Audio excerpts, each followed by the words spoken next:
Yeah, so welcome to the eighth online Molecules Unlimited meeting. Yeah, we are a group that explores the overlap between poetry and the chemical sciences.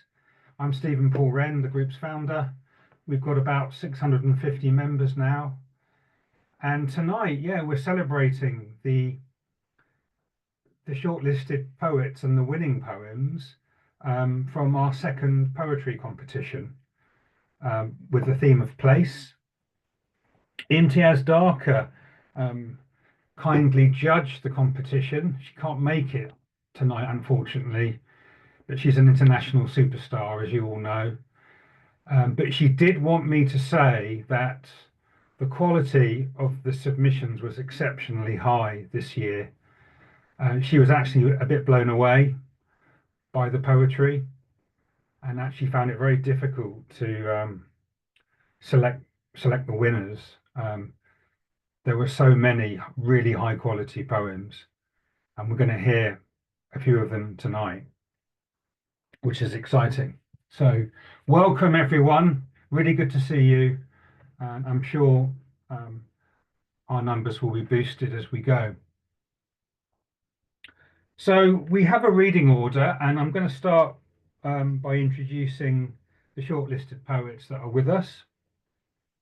And then we'll finish at the end with um, the prize winning poems from Emma Storr and Sean Burke.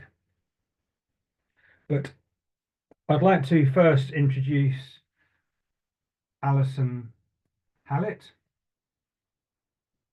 So Alison was born in Somerset to a working class family and was the first to go to university from the family. She chose the University of East Anglia, where she studied comparative literature.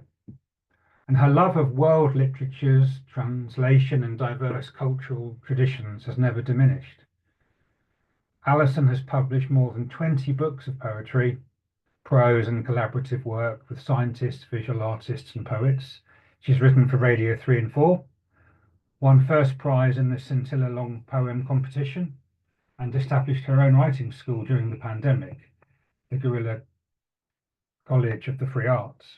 Alison is a Hawthornden Fellow, has taught at Arvon and Moniac Moor, and worked for the Royal Literary Fund for 9 years as a Fellow, mentor and reading round convener.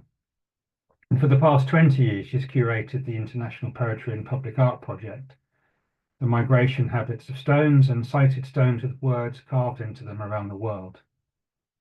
She's currently working on a project to decolonize a university rock collection and translating a novel from French to English with Fiona Hamilton. The novel was written by Emma Santos, who was in a psychiatric hospital for many years. And she's also finishing a new book of poems. So great to see you here, Alison. And perhaps you might want to just provide some context for your poem. And that's true for all our readers. Oh, Over okay. to you. Hello. That was a ridiculously long introduction, wasn't it, for what's going to be a very short poem? I'm sorry about that. No, it's fine. Fine.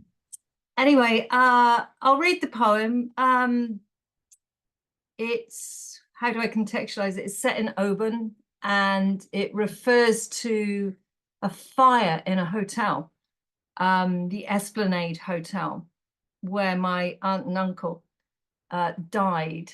And this was over 50 years ago. And if you want to know more, you can just put it into Google. And there's quite a lot of stuff about this fire. Anyway, I used to live on Iona. I worked there for 1.5 years. So I went through Oban all the time because that's where you get the ferry from the mainland out to the island. Waiting for the ferry in Oban. Water as silk, a bolt of fluid. A lone cormorant inspects the surface, black message of feathers and hunger. 2 jellyfish clot the harbour wall, wide, pink, infectious. Smoke drifts between buildings and biomedical treasuries of time. I smell it. Acrid, thick, The Esplanade Hotel still blazing 50 years after the first flame caught. My aunt and uncle were in that fire, and they're here now too, riding the air as if it was a horse. So that's what ghosts do. Fumes and a screech of wheels turn into the ferry's gut. If I didn't know better, I'd say all the world's an alembic, each cloud a conjurer of pictures. The water is silk needled by a single cormorant. The ferry a mirage as it loops between Oban and Craigmuir. Thank you. Thank you. Thank you so much, Alison. Wonderful. Great. Enjoy the feedback in the chat, please. Yeah, love that. Okay, our next reader is Barbara Hickson. And her poems have appeared in anthologies and journals, including Poetry Salzburg Review, London Grip, Channel, and Finnish Creatures, amongst many others. They've also been successful in several competitions, including the Magma Editor's Choice and the Plough Prize. And her pamphlets are A Kind of Silence from Maytree Press from 2021, and Only the Shining Hours, also from Maytree in 2024. Barbara lives in Lancaster with her husband and is a keen fell walker, organic gardener, and nature conservation volunteer. We'd love to hear your poem, Barbara.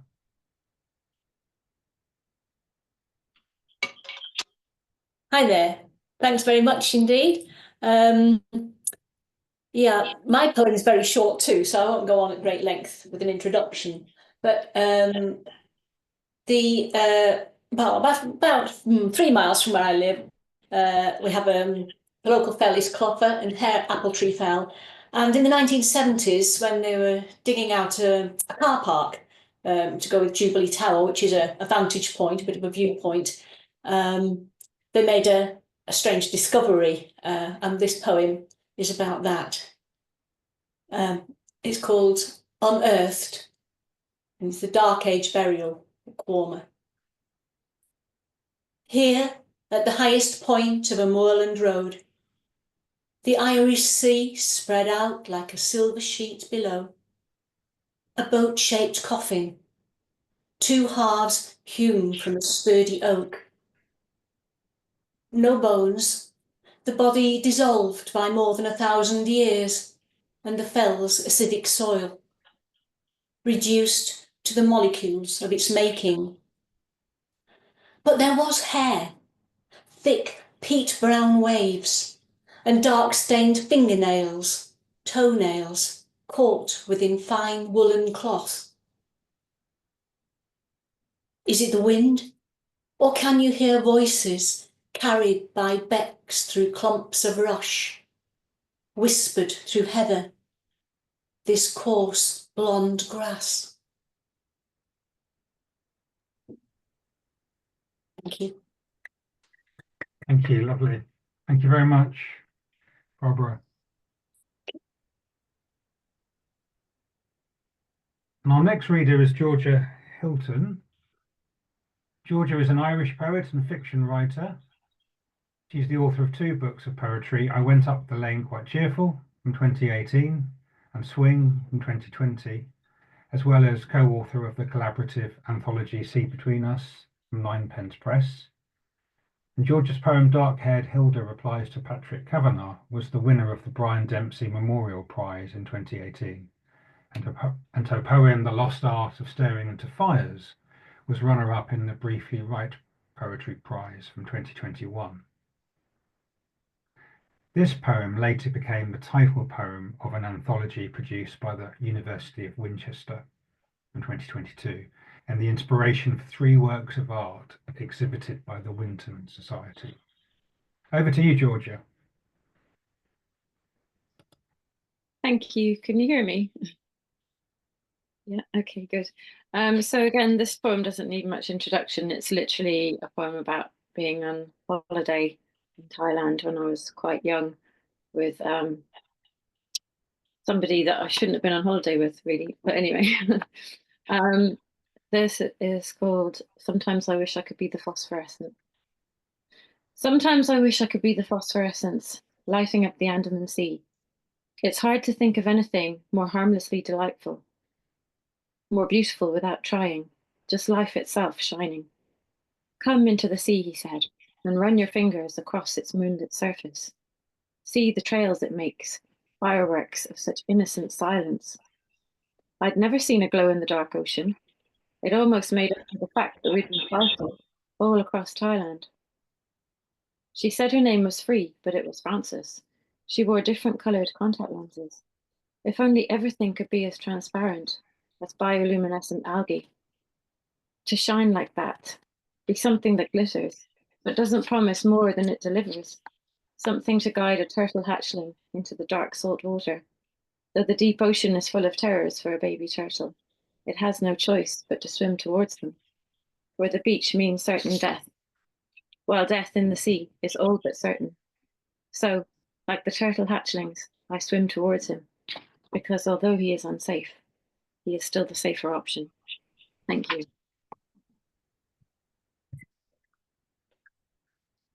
Thank you. Thank you.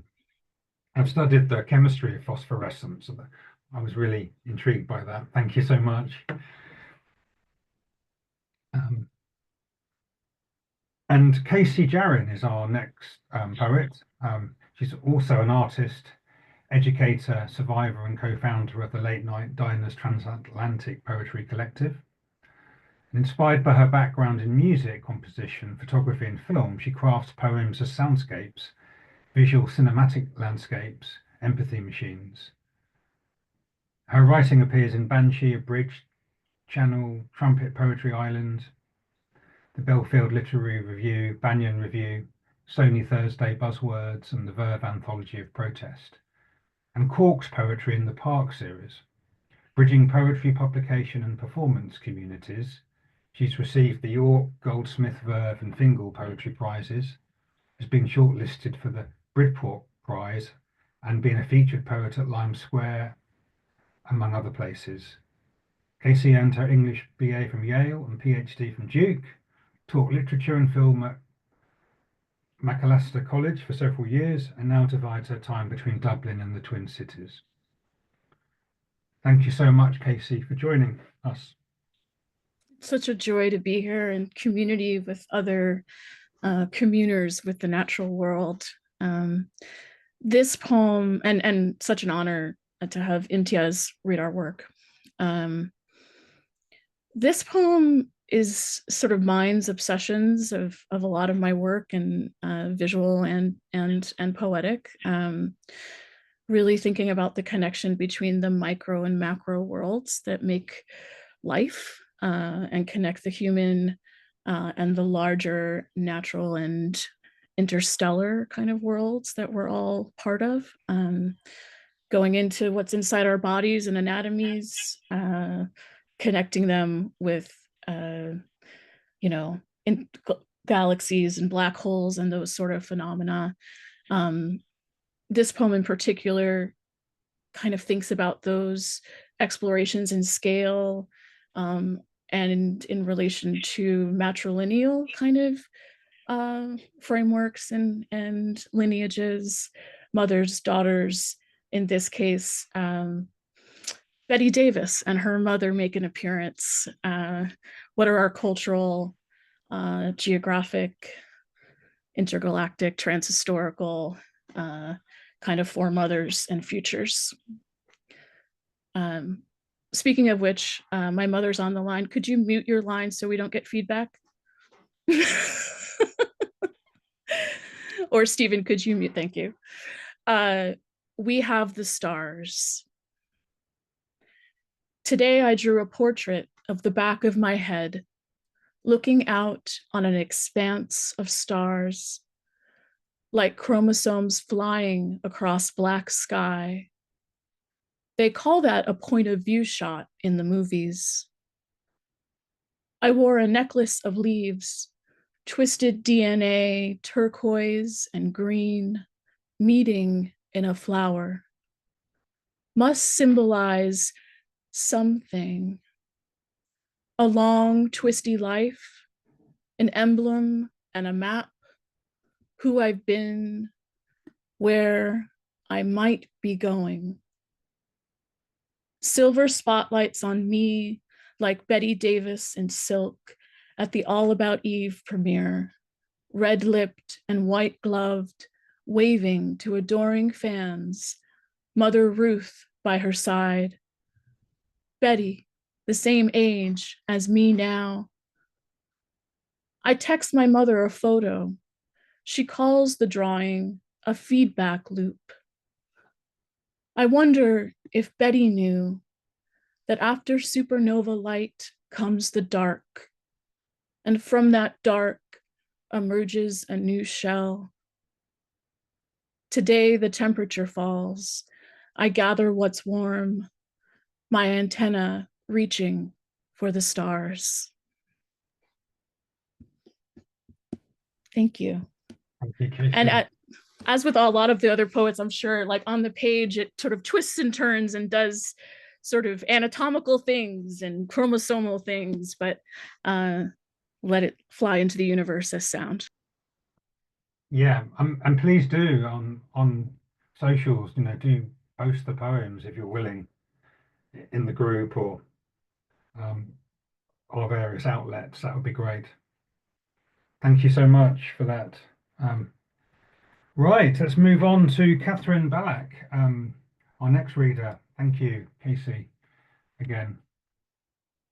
So Catherine Ballack is a writer and psychotherapist, and she's co-editor of Black Cat Press. And her debut collection, An Imaginary, was published in 2023. Deathless, her second collection, in 2024. And she also writes novels. Welcome. Hi, good evening. It's a real pleasure to be here and listen to these incredible poems. I'm also blown away listening to your poems.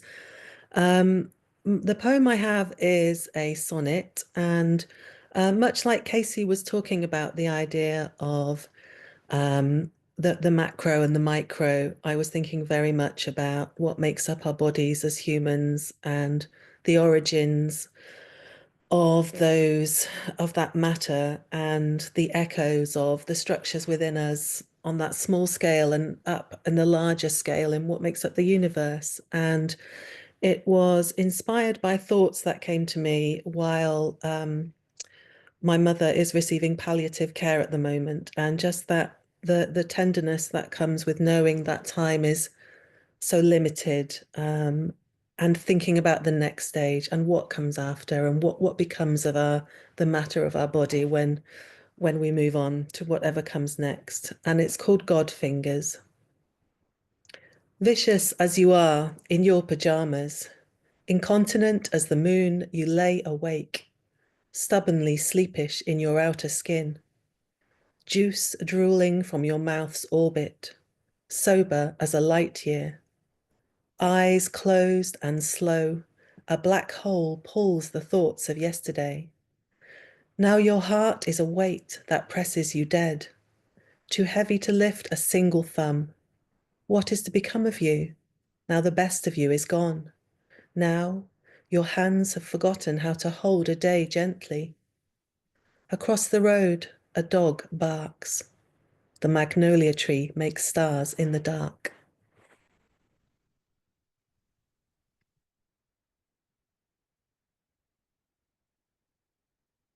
Thank you so much, Catherine. Wonderful. Yeah, who knew that the chemical sciences and poetry blend so well? Wonderful. Thank you. Right, our next speaker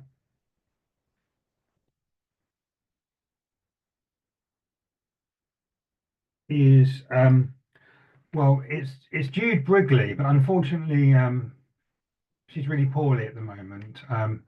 So her daughter Zoe, I think, is going to read a shortlisted poem, but I still promised Jude I would introduce her if that's okay. So Jude Brigley is, well, she's been a teacher and an editor and a performance poet. And since retiring, she's been writing many poems, and they've been widely published throughout her writing journey in magazines all around the world. She writes about many subjects, particularly local history and bringing her ancestors back to life.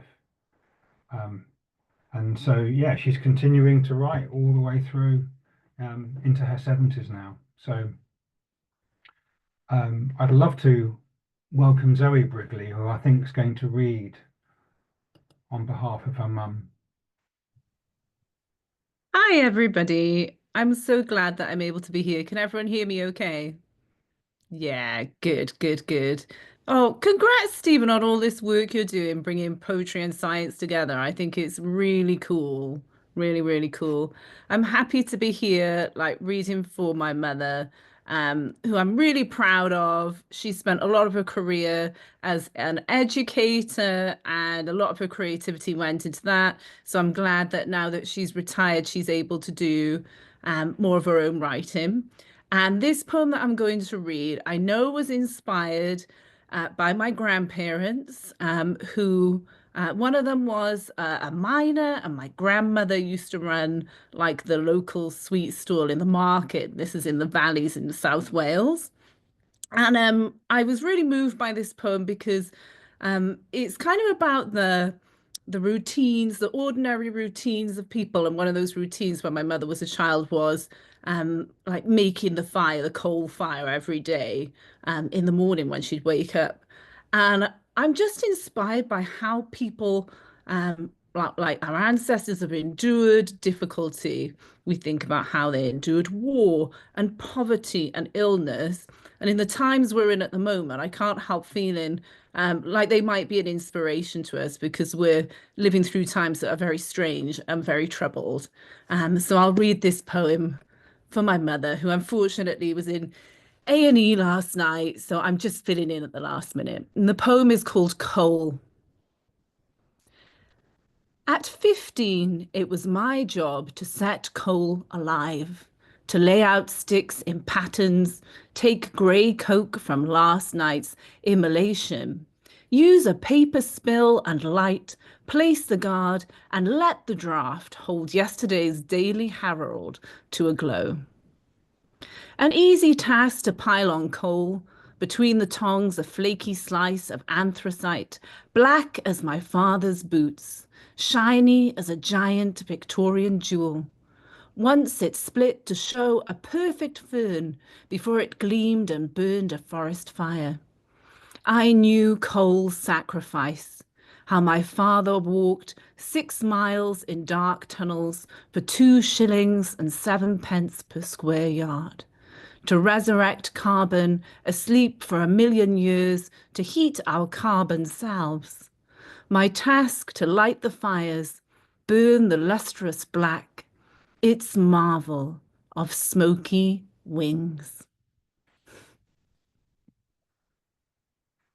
Thanks again, Stephen, for letting me step in. And it was a real joy to read that poem. And I want to dedicate it to my mother and to my grandparents as well. Thank you so much, Zoe. And Jude, yeah, lovely. And get well soon.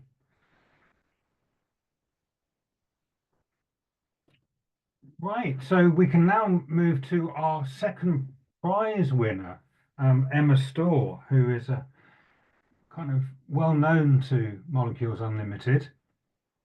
And it's a real treat to have her reading tonight.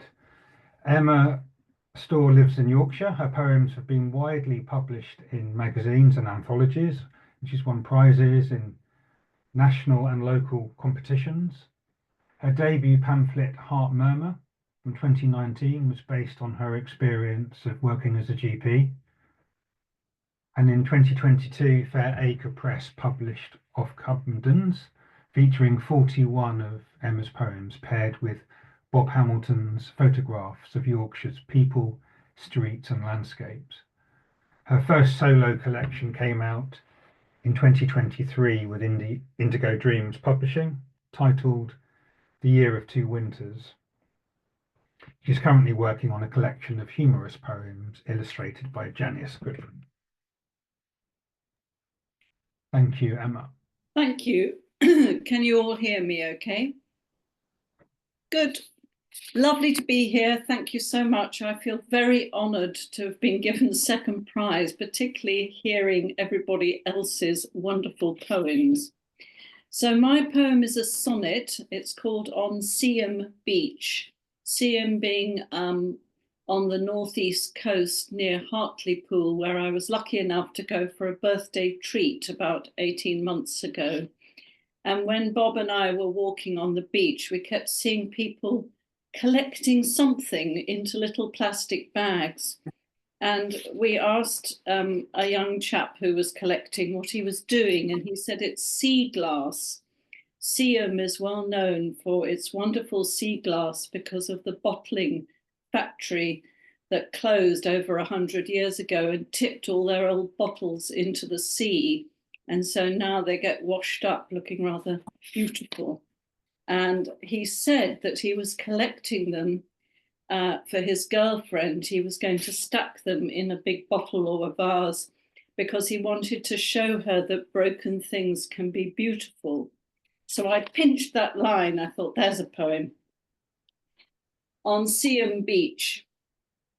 He looks for sea glass tumbled in the waves, its sharpness dulled by years of rolling tides, back and forth, back and forth. Translucent gems of green and brown and frosted white, the sea has left to dry among the bladderwrack and stones. He sorts through pebbles, picking out the smooth-edged shards from razor shells and sand. The ocean lurches at his back and spills wet jewels on the shore. He has a wealth of colours saved. He cleans his scavenged hoard, removing grit and salt and weed before he fills a bowl with them, to show his love that broken things can still be beautiful. Her heart will lose its jagged ache with time. Thank you.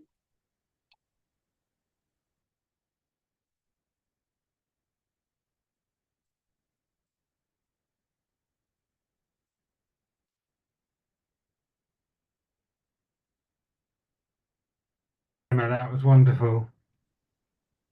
Thank you. And yes, having heard our second prize poem, I'd love to introduce our first prize winner, Sean Burke. Sean was born in Banff, a fishing town in the northeast of Scotland. He lived in that area for 24 years, where he was awarded an honours degree and a postgraduate certificate in philosophy by the University of Aberdeen. And shortly after graduation, he moved to Milan in Italy, where he worked as an ESL teacher and studied jazz and a drum set at the Civic School of Music and Cinema. And for the last 8 years, he has been a primary and middle school teacher at a bilingual school. His poems have appeared in Orbis, Cake, Squawkback, and Poetry Worth Hearing, and have been shortlisted in a number of international competitions, including Poetry on the Lake and the Hedgehog Pamphlet Award. He's been influenced especially by T.S. Eliot, Yeats, Paul Muldoon, Dante, and Louise Gluck. Hi, everybody. Good evening. The usual question, can you hear me? Yes, everything's all right. Okay, good. Wow, yeah, it's been great to hear all these poems. It's especially pleasing to hear all the echoes of each other's work through all the poems, despite the fact we have never met. It's great to hear some similar themes coming through them all. I'm very happy to to have won this competition first and possibly last time I think I've ever won anything. Maybe Dad of the Year for my kids, but there's only one of me, so you know it doesn't really count. So here's the poem. Maybe a little bit of context. I have two sort of contrasting passions when it comes to writing poetry. One is the kind of very tightly controlled, sculptured poem, and the other one is the freewheeling association. And I think you'll probably figure out quite soon which one this is. So this one is called 5 Fields. 5 fields.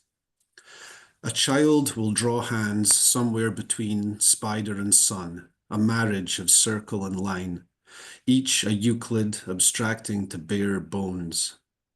To each strip of blue its quarter sun, each strip of green its house, a chimney weaving spirals of smoke. DNA, double helix. There's nothing here that won't be fixed by a little erasure, a little smudge or smear. The smudge of lipstick inside this face mask marks it as yours. I wear your kiss as an open secret in the supermarket queue. Social distance, prophylaxis. The crown's radials looking to hook up with a bronchial cell, it too seeking a home, a jumping off point from where its electron microscope selfie can go viral. Just as I strive to have my emissaries sow divisions in your queendom. While we might ascribe the last to shoddy materials, I like to conceive her bursting through as pure will. The sperm that goes the distance severs its own tail as Apollo jettisons its fuel cells after the atmosphere has been breached and Earth shrinks to the size of a mushroom spore.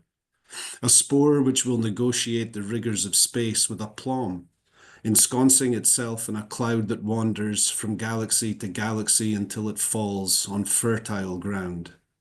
Figs and thorns, mustard seed, Christ, the great room reader, drawing quiddity from the quotidian, even as the temple keepers deadbolt the sanctum sanctorum against any possible incursion.